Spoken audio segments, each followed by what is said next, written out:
Hey, everybody, what's up? And welcome in to the Best on the Board episode for Friday, November 12th. Michael Beller and Casey Joyner here with you. We are going to talk through our week and best bets. Thank you for being with us. Thanks for kicking off your weekend with us, Casey. Thanks for kicking off your weekend with me. Glad you kicked off the weekend with an interesting game last night. I guess interesting is a nice word for it. Yeah, I mean, whenever you have the highlight of the game not counting, that Yeah. you know that something bizarre has truly gone down. And ridiculous.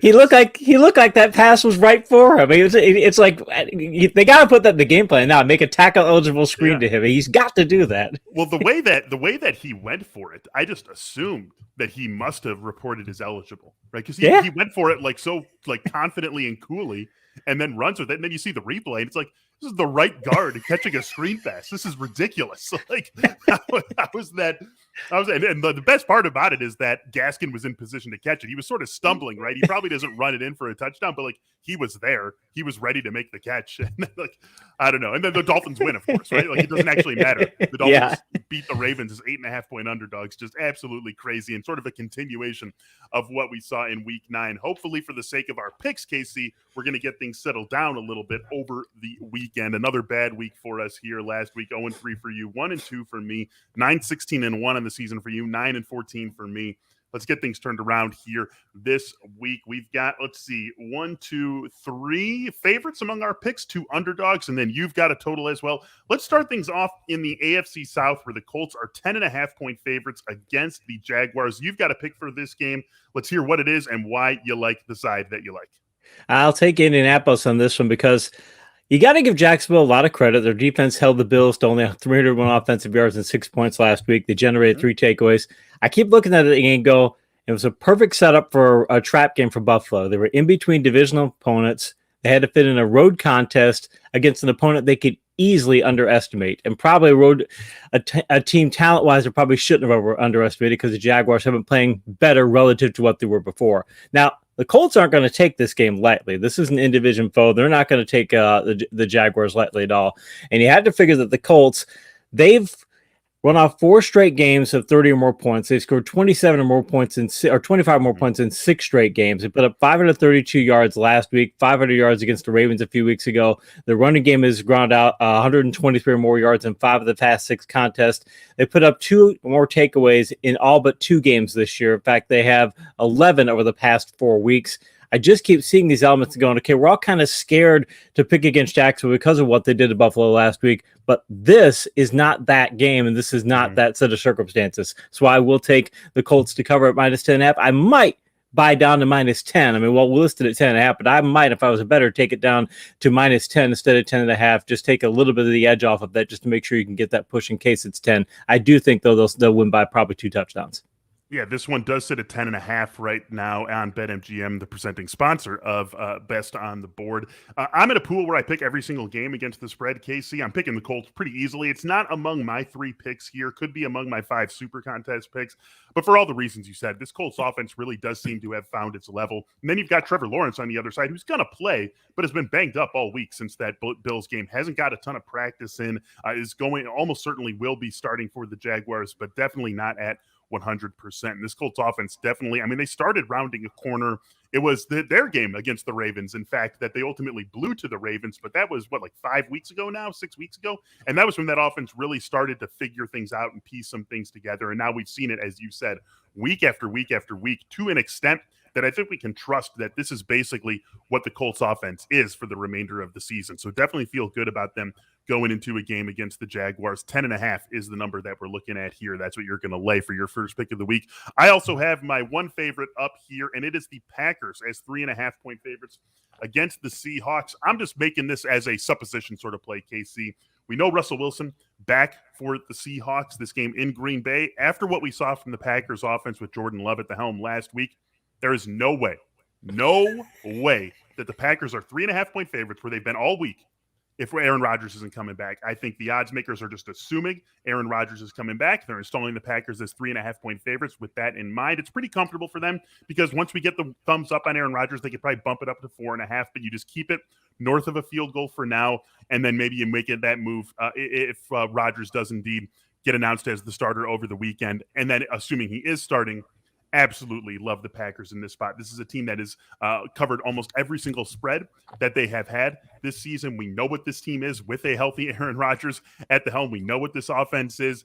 Packers definitely the better team. And wouldn't be surprised to see Russell Wilson in a sort of Dak Prescott redux this week. We saw Dak first came back from injury last week.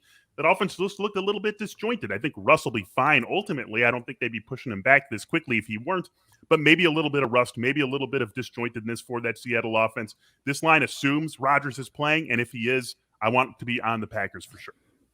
I like it in the sense that Seattle early in the year, they did like they did last year, and their defense was terrible, and they had Russ throw the ball a ton, and they got into kind of shoot-up modes they don't want to get into, and now they've kind of tried to slow things back down. I don't think you can just get back to that mode that quickly, and I think their defense is still probably nearly as bad, if not as bad as it was, even though their metrics have held out well because they've been able to protect them running a ball. Mm-hmm. If you've got Aaron Rodgers out there, he's not going to let you protect that defense. And if you have to get into shoot-up mode, I don't think Seattle, because of Russell Wilson's rust, is really, I don't think they're in a good place to be able to keep up in that kind of a situation. Yeah, the fact that they've been so comfortable with having this at 3.5 all week suggests to me that there's just really no risk that it's not going to be Aaron Rodgers. They would have had it off the board. It's never been off the board. It would have started a little bit lower if they thought there was going to be some possibility of Jordan Love starting. The fact that books, BetMGM included, have been so comfortable having this at 3.5 all week when we knew on Monday that Russell Wilson was coming back.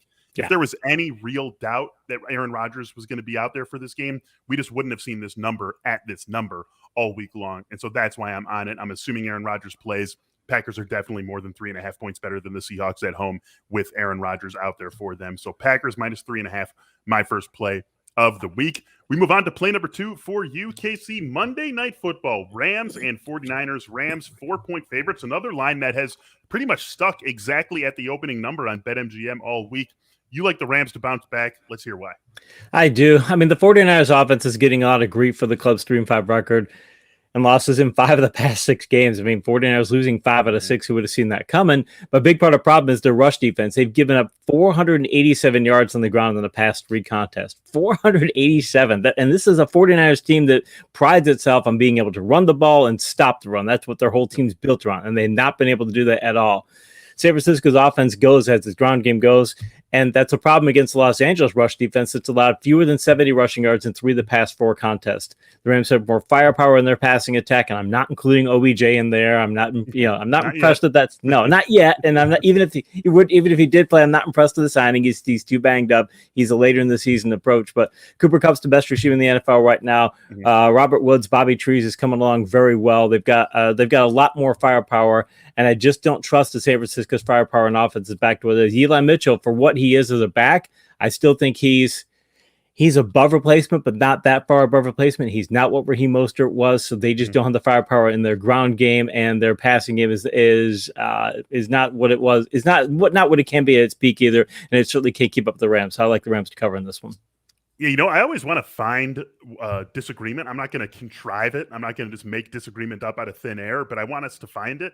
Don't have it here either. Rams is another one that I'm picking in my pool where I pick every game. On the Friday episode of the Athletic Fantasy Football Podcast, where we make 5 picks, I had the Rams -4 as one of my picks. This just feels like a really good bounce back spot for the Rams. And you look at last week, very fluky circumstances in which they ended up losing that game to the Titans. Basically, Matthew Stafford gifted the Titans 14 points right off the bat on back-to-back possessions. You had the pick 6 as the second one, and the first one was just as good as a pick 6, right? An interception that set the Titans up on the 1-yard line.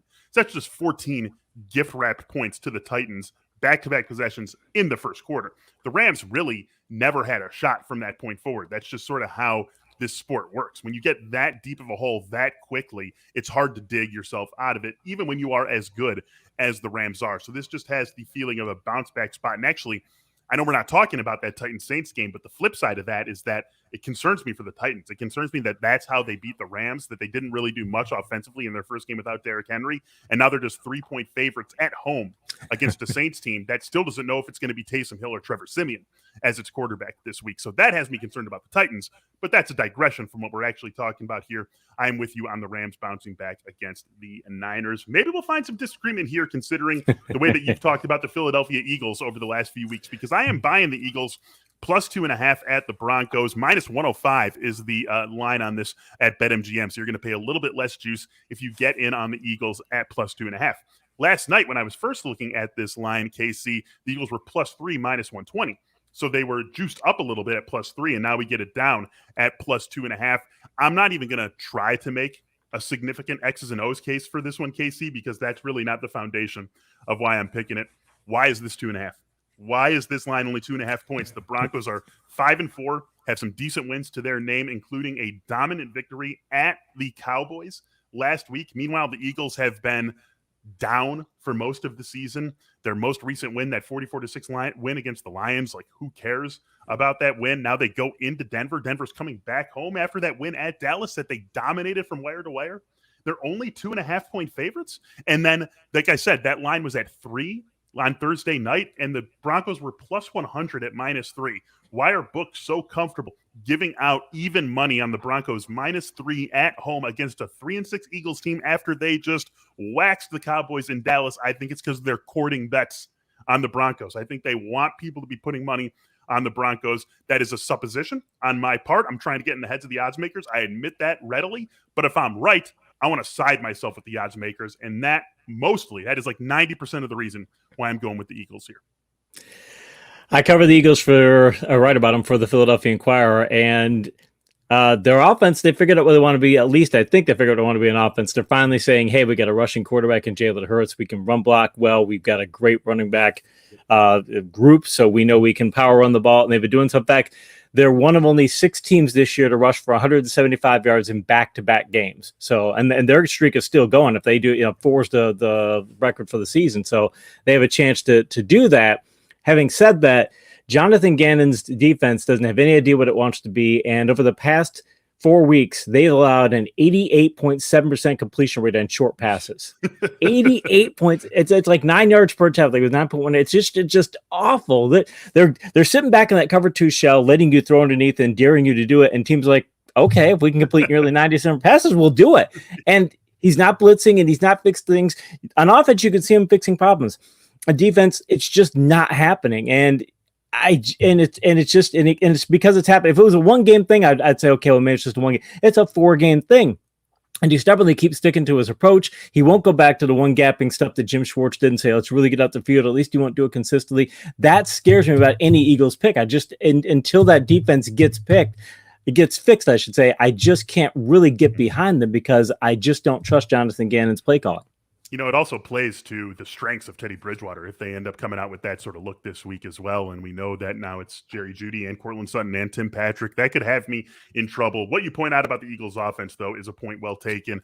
This was a team that was super pass heavy the first 6 weeks of the season. They ranked 6th in the NFL through week 6 in neutral game situation, early down pass rate. That comes to us from Ben Baldwin's invaluable pass run frequency database. Definitely search for that. It's a great tool for us here. Over the last 3 weeks, they're 24th in that same measure. So they have definitely changed their mentality on offense, and I think it's working for them offensively. Do have some concerns about what you point about with the defense, but I'm still going to ride with it because the Broncos should be favored by more. I want to side myself with the odds makers. We're courting bets on the Broncos. Let's go ahead and ride with the Eagles plus 2.5 over at BetMGM.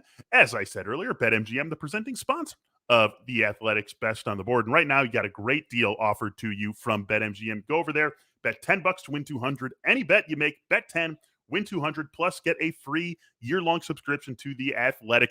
Use the URL betmgm.com/tabest to take advantage of this offer from the king of sportsbooks. Again, you bet 10, you win 200. Any bet, doesn't matter what it is. Bet 10, win 200, plus get 1 free year to The Athletic at betmgm.com/tabest. This is a new customer offer for people at BetMGM. Terms and conditions apply. All right, KC, one more pick apiece here, and it is coming from the same game. Big AFC clash. This could ultimately decide a playoff spot, perhaps, or maybe make a tiebreaker. Browns and Patriots getting together in New England. It is Patriots -2. The total is 45. You've got to pick on the total. I've got to pick on the side. Let's hear what you've got for the total. On the total, I like the over on this because the Patriots offense, people keep thinking it's Mac Jones, and okay, I think they're still reflecting on what the Patriots were in the first 4 weeks of the year when they scored 17 or fewer points on 3 occasions. They've scored 24 or more points in 5 straight games, and they scored it's 25, 29, 54, 27, and 24. Their running game is doing fantastic. They've had 142 more rushing yards in 3 straight games, 120 more in 5 straight games. I look at what they're doing offensively and say, okay, they can hold up their end of the deal. I think they'll get at least 24, and they could probably get a little more than that. And Cleveland's offense, it's not great. I keep looking at. I'd like to look at either pass to victory, or in this case, pass to scoring. And you can see they've got past to being able to score. They are still a very good running team. The Patriots have been inconsistent stopping run. They're good sometimes. They're not good other times. They also have some weaknesses in their secondary to the Patriots. Jalen Mills is shaky in coverage, not horrible, but you can definitely throw at him. And I'm seeing the Browns having enough in their arsenal where I can easily see them getting to 20 points, 17, 20 points at least. And I can see pass forward from that. And I go, okay, well, the Patriots just have to have a slightly better game than that to be able to get this thing over. So I keep looking at this going, if Bill Parcells just say we play a game 10 times, how often will his team win? Why do the same thing when it comes to things like this? If I'm looking at this going, if these teams play 10 times, how many times do I think they're getting there? I don't think they're getting there 10 times out of 10, which you'd really like to see.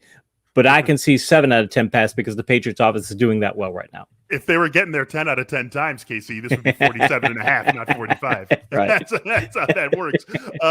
So I'm on the side, and I like the Browns actually in this spot. I like the Browns +2 at New England, and it really comes down to something we saw fully formed against Cincinnati last week. I feel like we've been creeping in this direction with Cleveland over the last couple of weeks, but we saw it in its full form a week ago, and that's that when this defense is at full strength, this is one of the best defenses in the NFL, potentially the very best defense in the NFL. And we saw that last week when you've got Myles Garrett and Jadeveon Clowney getting upfield, when you've got guys like Denzel Ward and John Johnson doing what they do behind that, you can do a lot of really fun things on the defensive side of the ball. JOK expected to be back for Cleveland also this week. And I just think that this New England team is going to have a lot of trouble against the defense like that. You mentioned what they've been able to do over these last few weeks. They haven't seen a defense like Cleveland's in any of those games. And now let's rewind just a couple of years here. Let's go back to the last year Tom Brady was in New England. Just the obvious defaults or deficiencies in this offense are out wide. There's just not a lot of speed, not a lot of athleticism. That was a problem for this team in 2019. Tom Brady leaves, goes to greener pastures in Tampa. Last year, 2020, with Cam Newton, same issues. Just not a lot of speed or athleticism out wide. Not a lot to challenge defenses. Not a lot for defenses to respect. It means defenses can feel comfortable to take some gambles. And the same thing is happening with this team this season. They find ways to win. Obviously, Bill Belichick, a great coach. They're doing really good work with Mac Jones. Mac Jones unquestionably is getting better and better as the season progresses. But there's just not a lot to threaten any sort of defense. And that is a bad formula to bring against a defense that has the speed and the athleticism that Cleveland's has. You throw in the fact that we're probably playing without Damian Harris in this game. Ramondre Stevenson, I think he can maybe be a 1-for-1 replacement for Damian Harris, but we haven't seen it. And then we haven't seen what happens as the domino effect beyond that, because we've seen Ramondre Stevenson as a nice complement to Damian Harris. But if he steps up, who's the complement to him? Is it J.J. Taylor? Is it Brandon Bolden? And that matters for a team that maybe can't challenge Cleveland on the outside. And so I just start to add all these things up, and I feel like Cleveland's in a much better position to play without Nick Chubb than New England is to play without Damian Harris. And that's what it looks like it's going to be for Cleveland. Obviously, Nick Chubb can get back off the COVID list, but we haven't seen anyone do it. Even though he's vaccinated, he just needs the 2 negative tests. We haven't seen anyone do that this season. So I think at this point, we have to assume it's going to be Dearness Johnson. I think that Cleveland can replicate what they do better than New England can replicate what they want to do when they're at full strength. I really like the Browns in this spot. Give me the Browns +2. And I also like the idea that both these teams have very opportunistic defenses. You see pick sixes from these defenses. You would not be surprised at all to see a defensive touchdown come up, which And once you get a defensive touchdown, suddenly now the offenses only need 38 points. And I do like the Browns from this perspective to be able to pull off the upset. I very much like that. I think they're going to want to turn this into or it will end up turning into a higher scoring game than they think. I think it's going to be 27-24, something like that. But I could easily see the Browns getting to that. Because again, the Patriots, as good as their defense is, it is opportunistic. They do have some coverage weaknesses as well that they haven't had in past years. They're not glaring, because it's Bill Belichick and he doesn't let that happen. But Jalen Mills is a guy who I wouldn't be surprised to see them target him 10 times in this contest. Best unit on the field in this game is the Browns defense, and I think by a long shot, and that's why I like getting the points back in that Browns defense, think they keep things rolling and get what could be a very big win considering how clustered up the AFC is right now. That's going to do it for us here on this episode of Best on the Board. Thank you so much for joining us here. For Casey Joyner, I am Michael Beller. Have a great weekend. We're back with you next week. Good luck this weekend. And as always, happy betting. We'll talk